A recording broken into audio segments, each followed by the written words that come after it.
ni LTO, nilakihan. Bakit nilakihan? Baka ay halos yung 500. Siguro parang easy lang to sa mga driver na magbayad ng 500. Kasi isipin nyo man, punta ng 500, pero madami pa rin nakahuli. Ginawa nila, ginawa ko 1,000 na. Ngayon, 1,000 na po yun. Ay sabi ko nga, kahit gagawin yata 1,000, pag ang mga Pilipino, katitigas pa rin ang ulo. Ano pa rin sila, may pa rin nakahuli. Kung mapapasin nyo, punta kayo sa diversion. Ang dami yung ano dyan, ang dami lagi sa may pangi, yung namamaril ng speed limit. Pero, ang tingin ko, gano'n, marami pa rin nakahuli. Ibig sabihin, nilakihan na yung penalty, sige pa rin ang violate ng mga driver ng kanilang speed limit. Ano? Kumbaga, ang speed limit, ginagawa ito para maiwasan daw po yung aksidente sa daan. Usually yan. Highway with no blind corners, no residential corners actually. 80 km per hour. Usually, yung 80 km, doon lang yan sa papuntang Buda o labas ng Davao. Pwede kayo tumakbo niya. Dito, 60, Boulevard. Sabi nga, ano speed ba dito ng 60? Kung tanong ko sa inyo kayo, yung mga taga Davao, saan ba yung speed natin na allowed na 60 dito sa Davao? Saan? Postal. Second, diversion. Yung dalawang lang yung ang ina-allowed natin tumakbo tayo ng 60. Maliban doon, wala na. Di ba? Lahat na karamihan dito, 40 na yung speed natin. Then, kapag doon po tayo approaching ng mga pedestrian, pag approaching tayo ng pedestrian, automatic 20 km per hour lang yung speed natin. Approaching tayo ng school, church, hospital, market, malls, yan. Yan po ay dapat 20 km lang yung speed. Usually, kahit po sa mga subdivision natin, tayo po ay allowed lamang ng 20 km per hour. Kaya nga diyan, sabi nga, ina-allow tayo na tumakbo ng 20 km per hour. Pag lumagpas ka, o sige, ito, penalty mo, diguli ka agad, ticket.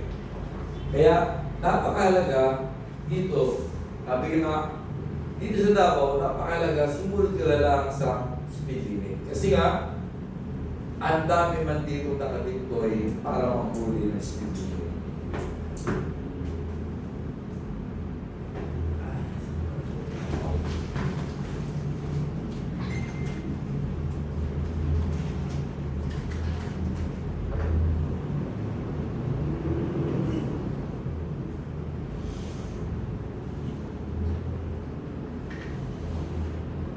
Exception sa speed limit. Okay, yung mga police patrol, fire trucks, and ambulance. Yan po daw yung mga accepted sa speed limit.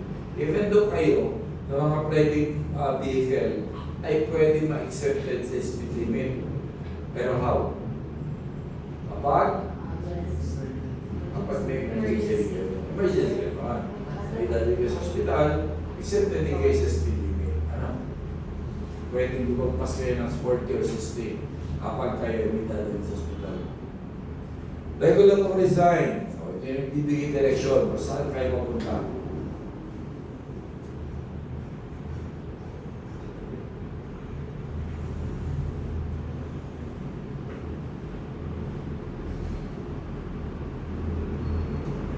Okay. Sabihin po nito is all vehicle going to the straight, going to the left, right. All vehicle, left and right turn only. Right turn only. Yan po yung mga sign na sinusunod natin kung saan patungo po yung ating mga kalsada. Ano? Then, ito yung mga be aware of pedestrian or children crossing. Be aware of PWD crossing. Be aware of cyclists. No blowing of horn, giveaway, or yung bibigay direksyon sa atin sa kalsada. Sabi na, warning sign. indicate a potential hazard, obstacle, or condition requiring special attention.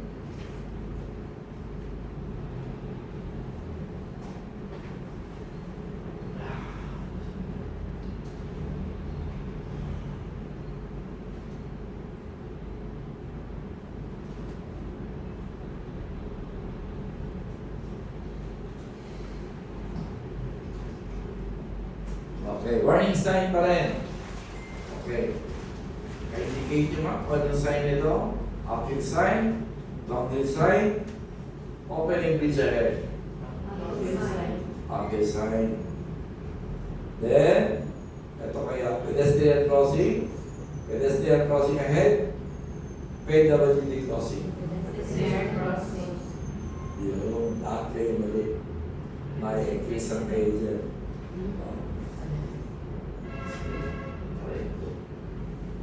Okay.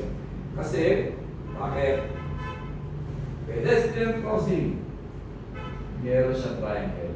Sabi nga, yan po yung tinatawag na warning sign pag may triangle sa ibabaw.